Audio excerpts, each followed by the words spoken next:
নিমাই নেই তাতে কি হয়েছে? আমি তো রয়েছি তোমার বড় ছেলে নিত্যানন্দ।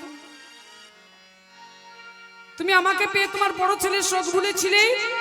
তুমি যদি আজকে আত্মহত্যা করো তাহলে আমি কাকে মা বলে ডাকবো? মা, আমি কার কাছে আদর করে নাড়ু খেতে চাইবো? মা, তুমি আত্মহত্যা করো না, আমি তোমায় কথা দিচ্ছি, আমি তোমার নিমাইকে না আবার ফিরায়ে আনবো, আমি ফিরায়ে আনবো, ওই হরি বলা বদন খানি ফিরায়ে আনবো, হরি বলা বদন খানি ফিরায়ে আনবো, ওই হরি বলা বদন খানি ফিরায়ে আনবো, হরি বলা বদন খানি ফিরায়ে আনবো। মাগো, তুমি কেঁদো না, আমি তোমার নিমাইকে আবার ফিরিয়ে আনবো। ওরে নিতাই, তুই যেমন অবধূত সন্ন্যাসী হতো তা নয় বাবা। আমি জানি সন্ন্যাসী হয়ে গেলে আর সে জাহ্নবীটা দর্শন করবে না, কারণ শাস্ত্রের আদেশ যে সন্ন্যাসী হয় সে আর জাহ্নবীটা দর্শন করে না। তাহলে তুই তাকে কি করে ফিরিয়ে আনবি? মাগো, নিমাই যদি সন্ন্যাসী হয় শাস্ত্র রক্ষা করব, কারণ শাস্ত্রের আদেশ যে সন্ন্যাসী হয় সে জন্মভিটা দর্শন করে না। তাহলে নিমাই যদি সন্ন্যাসী হয় তার জন্মভিটা নবদ্বীপে নাই বানিয়ে এলাম, নবদ্বীপে নিয়ে আসবো না, শান্তিপুরে আনবো, কালনায় আনবো, গুপ্তিপাড়ায় আনবো, সমুদ্রগড়ে আনবো। আরে নিমাই যদি সন্ন্যাসী না হয় তাহলে তোমায় কথা দিচ্ছি মা, শেষবারের মতো তোমার নিমাইকে এই নবদ্বীপে ফিরিয়ে আনবো। তোমার কোলে এনে আমি বসাবো মা, তোমার চোখের জল আমি মোছাবো মা, তোমার মুখে আমি একটু হাসি ফোটাবো মা।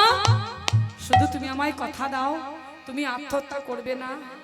যাও, যেখানে নববধূ বিষ্ণুপ্রিয়া রয়েছে, যার ক্রন্দন ধ্বনি শুনে আমি তার কাছে যেতে পারিনি, তুমি তার কাছে গিয়ে বসো, আমি দেখি তোমার নিমাইকে ফিরিয়ে আনতে পারি কিনা। চলো চলো চন্দ্রশেখর, মুকুন্দ, তাড়াতাড়ি চলো তো দেখি ওই কাটোয়ায় কেশব ভারতীর আশ্রমে। যদি তাড়াতাড়ি যেতে পারি হয়তো বা নিমাইকে ফিরিয়ে আনতে পারবো। চলো চলো, আর দেরি নয়।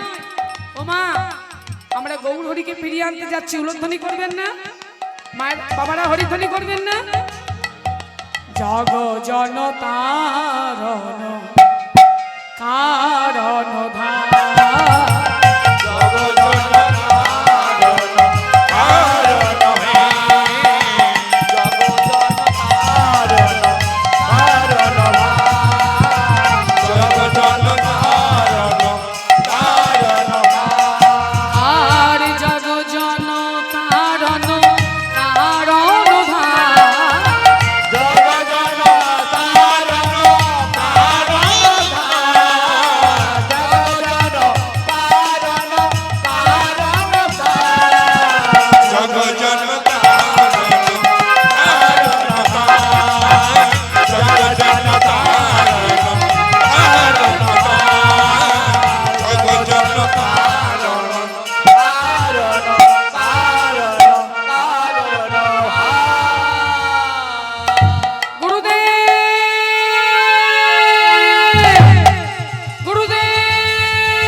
কেশব ভারতীর আশ্রমে গিয়ে ডাকলেন, গুরুদেব গুরুদেব, আমার নিমাইকে ফিরিয়ে দিন গুরুদেব।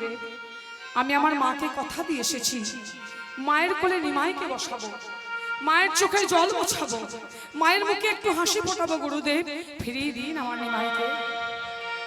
শান্ত হও নিত্যানন্দ, ভাইকে যদি এতই পাওয়ার ইচ্ছা তাহলে আর একটু আগে এলেই তো পারত। কেন আমার ভাই নিমাই এখানে আসেনি? এসেছিল নিত্যানন্দ, তবে যেমন এসেছিল আবার ঠিক তেমনই চলে গেছে। আর তুমি যদি দেখতে চাও কোন পথে গেছে তাহলে আমার সঙ্গে এসো। এ কথাটা মুখে বলা যায় না, নিজের চোখে দেখতে এসো তোমার ভাই নিমাই এখন কোথায়। এই বলে কাটোয়ায় যে বকুল বৃক্ষটি রয়েছে ওই বকুল বৃক্ষের তলায় নিয়ে গিয়ে মৃত্তিকার মধ্যে অঙ্গুলি সংকেত করে দেখালেন, ওই দেখো, ওই দেখো তোমার ভাই নিমাই এখন কোথায়। এ কি করলেন গুরুদেব,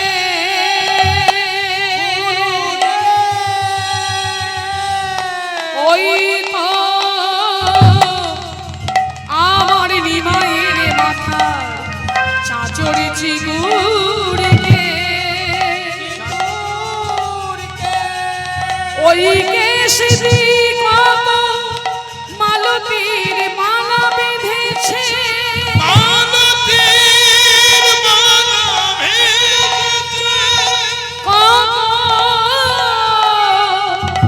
নেচে নেচে নাম বিলায়েছে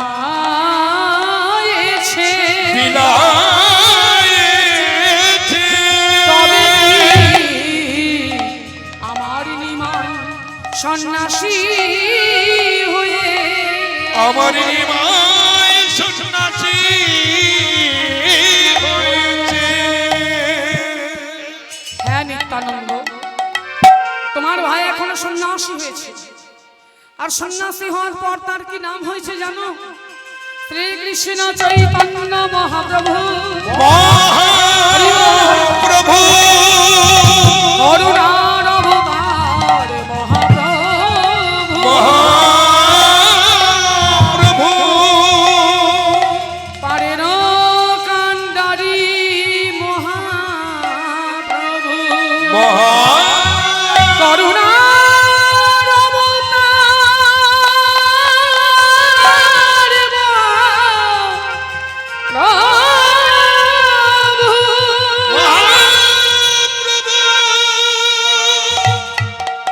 তোমার ভাই এখন শ্রীকৃষ্ণ চৈতন্য মহাপ্রভু হয়ে কৃষ্ণ প্রেমের টানে কৃষ্ণ প্রেমে বিভোর হয়ে ছুটে চলেছে বৃন্দাবনের পথে। নিত্যানন্দ মনে মনে ভাবছে আমাকে এই কাটোয়া থেকে বৃন্দাবন যেতে হলে আসতে হবে শ্রীখণ্ড, শ্রীখণ্ড থেকে নারদেশের পথ অতিক্রম করে ধরতে হবে বৃন্দাবনের পথ। তাই যদি তাড়াতাড়ি যেতে পারি হয়তো বা নিমাইকে ফিরিয়ে আনতে পারবো। এই বলে উন্মাদ নিত্যানন্দ গুরুদেবের চরণে প্রণাম করে বললেন, গুরুদেব আমায় আশীর্বাদ করুন, আমি যেন আমার নিমাইকে ফিরিয়ে নিয়ে গিয়ে মায়ের কোলে বসাতে পারি, যেন মায়ের চোখের জল আমি মুছাতে পারি, যেন মায়ের মুখে আমি একটু হাসি ফোটাতে পারি গুরুদেব। এই বলে উন্মাদ নিত্যানন্দ গুরুদেবের চরণে প্রণাম করে যেই না ছুটে যেতে আরম্ভ করেছে, কিছু দূর গিয়েই তিনি চমকে উঠলেন, ওকে যা ওকে যা ওই বুঝি মঙ্গা ভাই ওকে যা ওকে যা ওই বুঝি ওকে যা ওকে যা ওই বুঝি ওকে যা ওই তো চলে যায় কাঁচা সোনার অঙ্গে সূর্যের কিরণের ছোটায় অঙ্গখানি ঝলমল ঝলমল করছে। একে তো কাঁচা সোনার গৌর, তাতে আবার সূর্যের কিরণের ছোটা লেগেছে, ঝলমল ঝলমল করছে। আরে সন্ন্যাসী হয়েছে বলে কি আমি আমার ভাইকে চিনতে পারবো না? নিত্যানন্দ প্রভু ডাকছেন, ও ও ও নিমাই। নিত্যানন্দ একটা তোদলা ছিলেন, তোদলা মানুষেরা কেমন করে কথা বলে, ডাকতে যাচ্ছেন আটকে যাচ্ছে আর ডাকছে ও নিমাই। কিন্তু কে শুনবে? যে শুনবে সে তার এই জগতে নেই, তিনি এখন রাধা হয়ে গেছেন। যারা রাগ মার্গে পরম বৈষ্ণব ভজন করছেন তারা কি বলেন? তারা বলেন অভিশাপ। আর আমরা কি বলি? আমরা বলি সন্ন্যাস। শ্রীমতী রাধারানী যেমন মোহন মুরলীর ধ্বনি শ্রবণ করে কৃষ্ণ প্রেমের টানে কৃষ্ণ প্রেমে বিভোর হয়ে ছুটে যেতেন মধুর কাছে, তেমনি নবদ্বীপের গৌর আর রাধা ভাবে বিভাবিত হয়ে কৃষ্ণ প্রেমের টানে কৃষ্ণ প্রেমে বিভোর হয়ে ছুটে চলেছে বৃন্দাবনের পথে। এত নিমাই নিমাই বলে ডাকছে, নিমাই কিছুতেই শুনতে পাচ্ছেন না। বারবার ডাকতে ডাকতে ডাকতে ডাকতে নিমাই ডাকটা যেই না নিমাইয়ের কর্ণমূলে গিয়ে প্রবেশ করেছে, আমি বাচ্চা জ্ঞান ফিরে এসেছে। তাই তো আমাকে নিমাই নিমাই বলে কে ডাকছে? এ তো আমার নবদ্বীপের নাম। এ নামে তো এখানে আমাকে কেউ জানে না, এ নামে তো এখানে আমাকে কেউ চেনে না। তবে কি আমাকে কেউ ফিরিয়ে নিয়ে যেতে এসেছে? তবে কি আমাকে কেউ ঘুরিয়ে নিয়ে যেতে এসেছে? এই বলে পিছন ফিরে দেখছে সত্যি তো কে যেন তাকে অনুসরণ করছে। ও, আমাকে ধরে নিয়ে যেতে এসেছে, আমাকে ফিরিয়ে নিয়ে যেতে এসেছিল।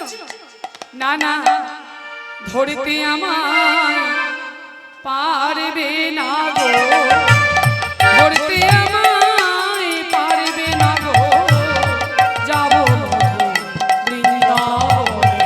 না না, ধরতে আমায় পারবে না গো, ধরতে আমায় পারবে না গো, যাব মধুর বৃন্দাবনে। না না, ধরতে আমায় পারবে না গো, ধরতে আমায় পারবে না গো, যাব মধুর বৃন্দাবনে। ধরতে আমায় পারবে না গো, ধরতে আমায় পারবে না গো, যাব মধুর বৃন্দাবনে। যাব মধুর বৃন্দাবনে, যাব মধুর বৃন্দাবনে। আমি যাব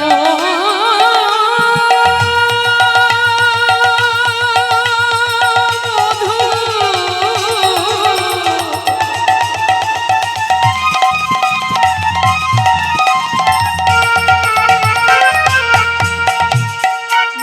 বৃন্দাবনে।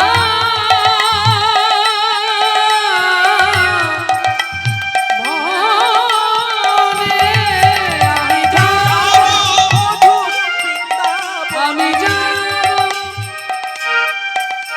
আমি যাব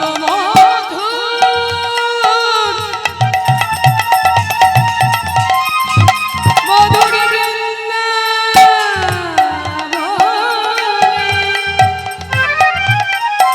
আমি যাব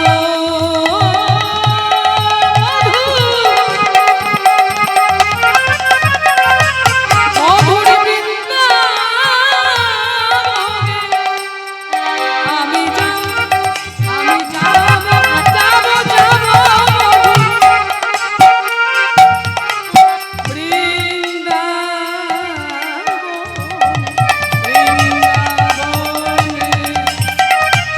বৃন্দাবনে।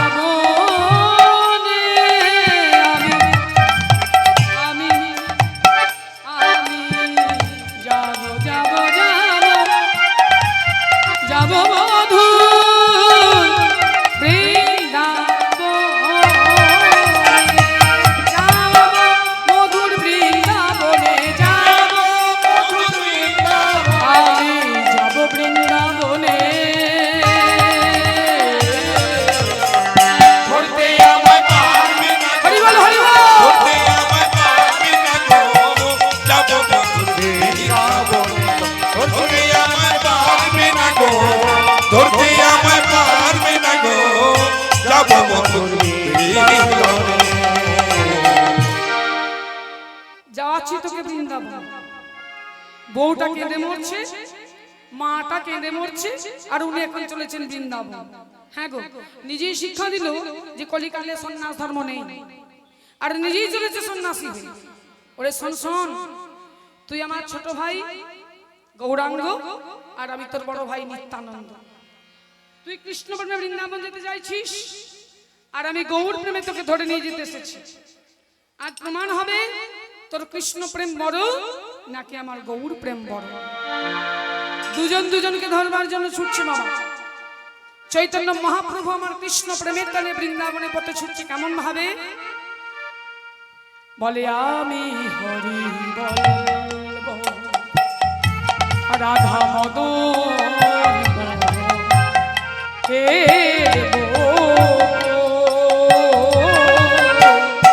আমি হরি বলবো, হরি বল। মদন মোহন হে গো। আমি হরি বলবো, রাধা মদন মোহন হে গো। আমি হরি বলবো।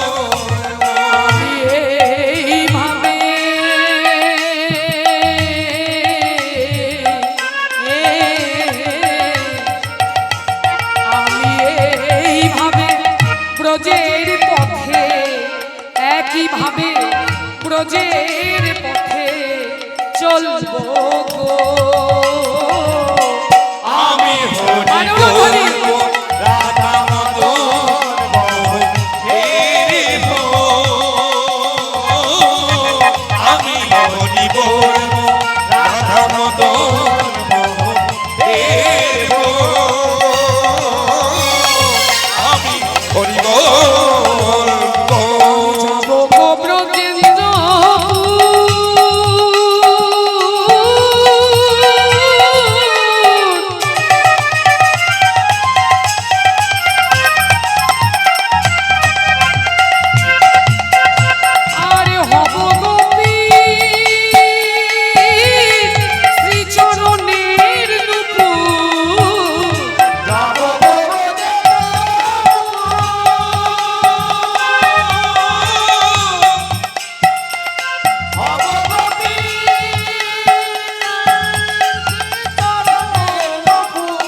চলেছেন কৃষ্ণ প্রেমের টানে বৃন্দাবনের পথে এইভাবে। আর দাদা নিত্যানন্দ ভাইকে ধরবে বলে পিছনে পিছনে ছুটছে গৌর প্রেমী। আর মুখে কি বলছে গো আমরা সবাই জানি, সবাইকে বলতে হবে কিন্তু। বলুন সবাই মিলে মায়েরা বাবারা, ভজ গৌরাঙ্গ, সবাই সবাই কহ গৌরাঙ্গ, লহ গৌরাঙ্গে নাম রে, ভজ গৌরাঙ্গ লহ গৌরাঙ্গ, লহ গৌরাঙ্গে নাম রে,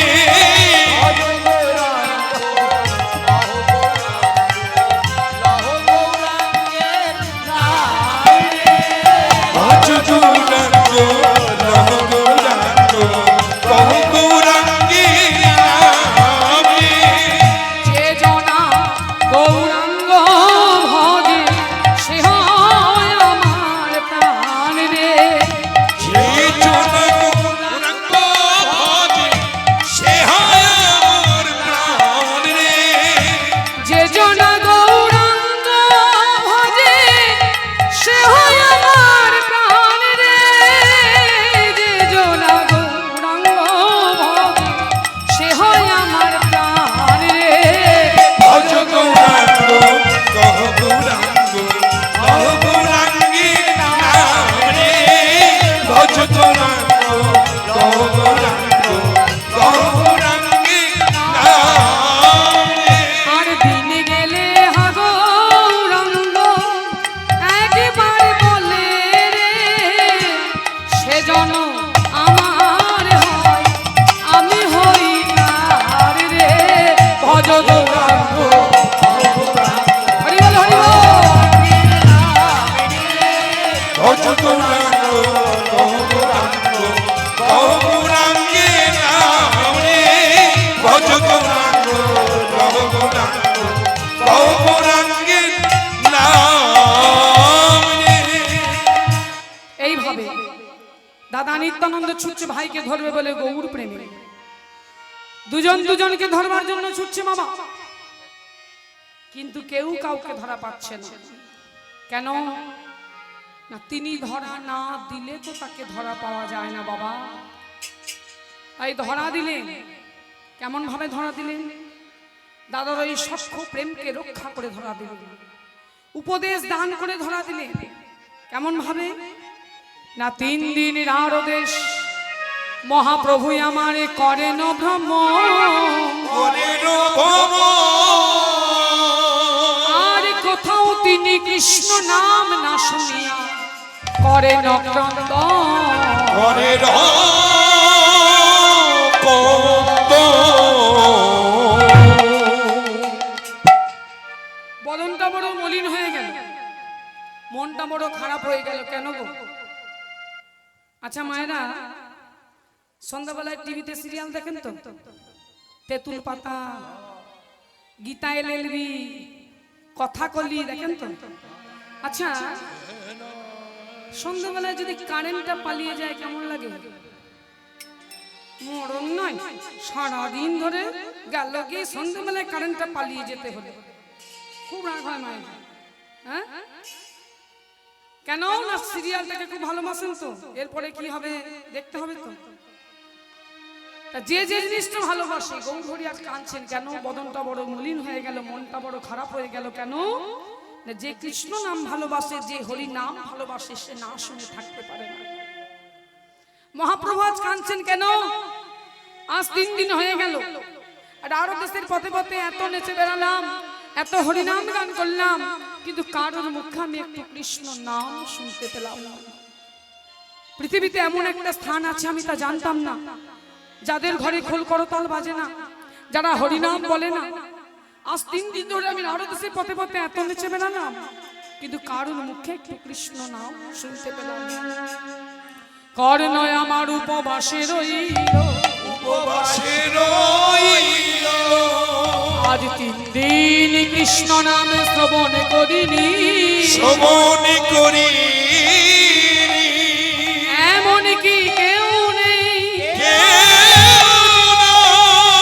আমায় একটু কৃষ্ণ নাম শোনায়, আমার এই উপসী মনকে মাধুর্যতে পরিণত করে।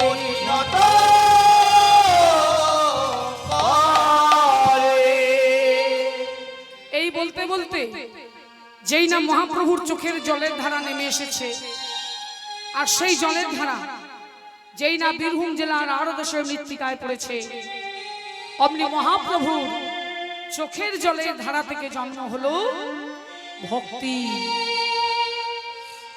তাহলে ভক্তির জন্ম কোথা থেকে হলো? মহাপ্রভুর চোখের জলের ধারা থেকে জন্ম হলো ভক্তি। তা ভক্তি যে আশ্রয় করবে তেমন একটি দেহ দরকার, তেমন একটি মন দরকার, তেমন একটি জায়গা দরকার। কারণ কলিকালে ভক্তি বেঁচে আছে, আর কোনো কিছু প্রভাব নেই। প্রমাণ, একদিন দেবর্ষি নারদ বিনা যন্ত্রে আকাশপথে নাম গুণগান করতে করতে চলেছে। হঠাৎ দেখতে পেলেন সুরধনী গঙ্গার তীরে এক বৃদ্ধা রমণী দুই বৃদ্ধকে কোলের কাছে টেনে নিয়ে বসে বসে কাঁদছে। দেবর্ষি নারদ নেমে এসে জিজ্ঞাসা করছেন, মা তুমি কে মা? আর তোমার এই বৃদ্ধগণই বা তোমার কে হয়? আর তোমরা যেভাবে বসে বসে কাঁদছো তার কারণটাই বা কি? বৃদ্ধা রমণীটি কেঁদে উঠে বলল, দেবর্ষি আমি হলাম ভক্তি দেবী, আর এই যে দুই বৃদ্ধ দেখছো এরা হলো বিবেক আর বৈরাগ্য। কলিকালে এরা বৃদ্ধ হয়ে পড়েছে, এরা নিস্তেজ হয়ে পড়েছে, এদের কোনো প্রভাব নেই। বিবেক আর বৈরাগ্য বলে কলির জীবের কোনো জিনিস আছে? আছে? বিবেক বৈরাগ্য বলে কিছু নেই। বৃদ্ধ হয়ে পড়েছে বিবেক আর বৈরাগ্য, তবুও সেই বৃদ্ধ হয়ে পড়া বিবেক আর বৈরাগ্যকে অবলম্বন করে কোন রকমে বেঁচে আছে আমি ভক্তি। তাই ভক্তিকে আশ্রয় করে যদি কেউ কলিকালে কৃষ্ণ নামকে গ্রহণ করে, তার কলিকালে কৃষ্ণ প্রেম প্রাপ্তি হবে।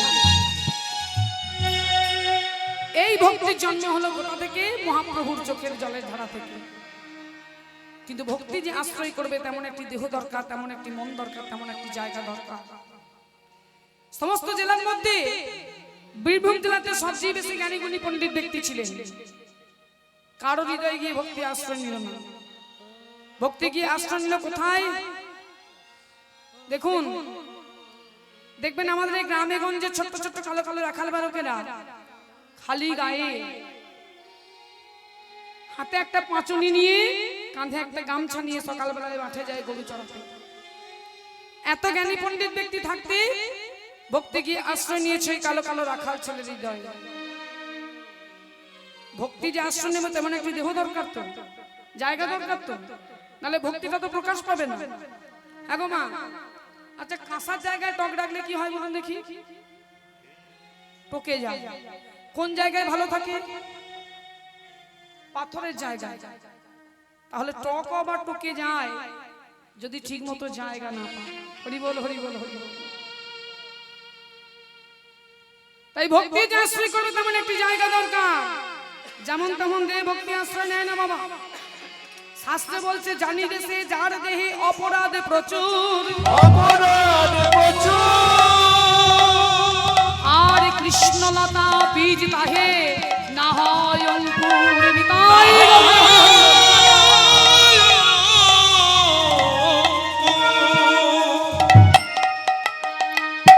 জানি দেশে যার দেহে অপরাধ প্রচুর, কৃষ্ণলতা বীজ তাহে না হয় অঙ্কুর। কৃষ্ণলতার বীজ অঙ্কুরিত হতে গেলে দেহটা যদি অপরাধে পরিপূর্ণ থাকে, সেই দেহে কি কৃষ্ণলতার বীজ অঙ্কুরিত হবে বাবা? হ্যাঁ গো মায়েরা, বীজ অঙ্কুরিত হয় তাড়াতাড়ি ভালো কোথায় না? মাটিটা ভালো হলে। ক্ষেত্র, আমরা কি বলি? ক্ষেত। ক্ষেত্র মানে মাটিটা ভালো হলে তাড়াতাড়ি বীজ অঙ্কুরিত হয়। আর সেই মাটিটা ভালো হলে যে বীজ থেকে গাছটা হয়, সেই গাছের ফলটাও খুব ভালো হয়। তাহলে মাটি ভালো হলে গাছ ভালো হবে, গাছ ভালো হলে ফল ভালো হবে। নিতাই গৌর হরি বল হরি বল। এই দেশের মাটি ভালো হলে যেমন ফল ভালো হয়, তেমনি এই প্রাকৃত জগতের মাটি, এই যে আপনারা মাটি যদি ভালো হয় তাহলে মায়ের এই বৃক্ষ থেকে, গর্ভ বৃক্ষ থেকে যে ফলটি হবে, যে সন্তানটি হবে, সেই সন্তানটি কৃষ্ণ ভক্ত সন্তান হবে। নিতাই গৌরে হরি বল, হরি বল, হরি বল। ডাক্তার বাবু বলেছে মাকে সন্তান গর্ভে থাকা অবস্থায় এখন বেড রেস্ট তোমার মাগো। মায়ের ভালো সুযোগ হয়েছে, সংসারে কাজ করতে হবে না, ডাক্তার বলে দিয়েছে বেড রেস্ট। মা এখন মোবাইল খুলে খুলে ফেসবুকে চ্যাট করছে। নিতাই গৌর হরি বল। সেই জন্য এখনকার দিনে সন্তানরা দেখবেন ভালো করে চোখ ফোটেনি, কাঁদছে, জ্ঞান হওয়ার পর, ভূমিষ্ঠ হওয়ার পরেই কাঁদছে, আর মোবাইলটা খুলে দিলেই ছেলে চুপ করে যাচ্ছে। কেন না, গর্ভে থাকা অবস্থায় মা তাকে বল ফেসবুকে চ্যাট করেছে, ফেসবুক দেখেছে। কিন্তু সন্তান গর্ভে থাকা অবস্থায় মা যদি কৃষ্ণ নাম জপ করে, মা যদি হরিনাম জপ করে, মা যদি গীতা পাঠ করে, মা যদি ভাগবত পাঠ শোনে, মা যদি বৈষ্ণব সেবা দেয়, মা যদি সাধু সঙ্গ লাভ করে, তাহলে সেই গর্ভের সন্তানটি একটি কৃষ্ণ ভক্ত সন্তান হবে। কেন হচ্ছে না আজকে বিবেকানন্দের জন্ম? কেন হচ্ছে না আজকে রামকৃষ্ণের জন্ম? কেন হচ্ছে না আজকে লোকনাথ প্রভুর জন্ম? কেন হচ্ছে না আজকে মামা খেপার জন্ম? শুধু মায়েদের জন্য। একটা মা পারে সংসারের চরিত্রটাকে পাল্টিয়ে দিতে। কথাতেই আছে, সংসার সুখের হয় রমণীর গুণে। একটা মা পারে সংসারের চরিত্রটাকে বদলে দিতে, কারণ মায়ের হাতে সংসার। মা যদি মনে করে আমার স্বামীর পরিবর্তন করব, তাকে কৃষ্ণ ভজনের পথে আনবো, স্বামী আসতে বাধ্য। মা যদি সন্তানকে ছোট্ট থেকে শিক্ষা দেয়, বাবা সকালবেলায় উঠে স্নান করে আগে ঠাকুর প্রণাম করো, তারপরে কিছু মুখে দেবে। বাবা স্নান করে ঠাকুর প্রণাম করো, ঠাকুরের নাম জপ করো। বাবা সন্ধ্যাবেলায় ঠাকুর প্রণাম করো, ঠাকুরের নাম জপ করো। পড়াশোনা, গান বাজনা সব তো আছেই, কিন্তু আগে কৃষ্ণ ভক্তিটা শেখান। আজকে দেখতে পাচ্ছেন না আমাদের সনাতন ধর্মটা কোথায় গিয়ে দাঁড়িয়েছে? কি দেখছেন? একটা সম্প্রদায়, ভালো করে তাকিয়ে দেখুন, তাদের নির্দিষ্ট সময়ে নির্দিষ্ট স্থানে ছোট থেকে বয়স্ক পর্যন্ত ঠিক গিয়ে সেখানে হাজির হচ্ছে।